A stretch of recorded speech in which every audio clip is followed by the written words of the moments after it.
Peran Kepolisian Republik Indonesia disingkat Polri.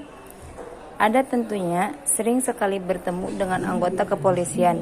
Peran yang mereka tampilkan bermacam-macam, seperti mengatur lalu lintas, memberantas gerakan-gerakan terorisme, mencegah penyalahgunaan narkoba, dan sebagainya. Kepolisian Republik Indonesia atau yang sering disingkat Polri merupakan lembaga negara yang berperan dalam memelihara keamanan dan ketertiban masyarakat, menegakkan hukum serta memberikan perlindungan, mengayomi dan melayanan kepada masyarakat dalam rangka terpeliharanya keamanan dalam negeri.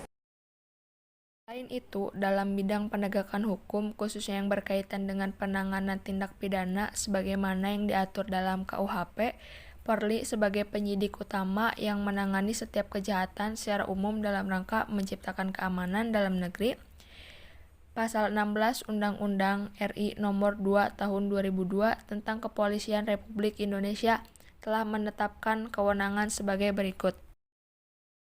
1. Melakukan penangkapan, penahanan, penggeledahan, dan penyitaan. 2. Melarang setiap orang meninggalkan atau memasuki tempat kejadian perkara untuk kepentingan penyidikan. 3. Membawa dan menghadapkan orang kepada penyidik dalam rangka penyidikan. 4. Menyuruh berhenti orang yang dicurigai dan menanyakan serta memeriksa tanda pengenal diri. 5. Melakukan pemeriksaan dan penyitaan surat. 6. Memanggil orang untuk didengar dan diperiksa sebagai tersangka atau saksi. 7. Mendatangkan orang ahli yang diperlukan untuk pemeriksaan perkara. 8. Mengadakan penghentian penyidikan. 9. Menyerahkan berkas perkara kepada penuntut umum. 10.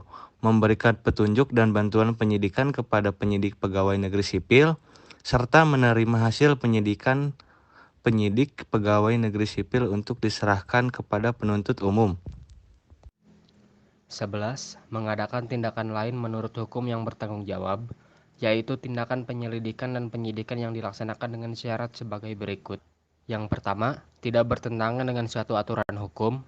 Yang kedua, selaras dengan kewajiban hukum yang mengharuskan tindakan tersebut dilakukan. Yang ketiga, harus patut, masuk akal, dan termasuk dalam lingkungan jabatannya. Yang keempat, pertimbangan yang layak berdasarkan keadaan yang memaksa. Dan yang terakhir, menghormati hak asasi manusia.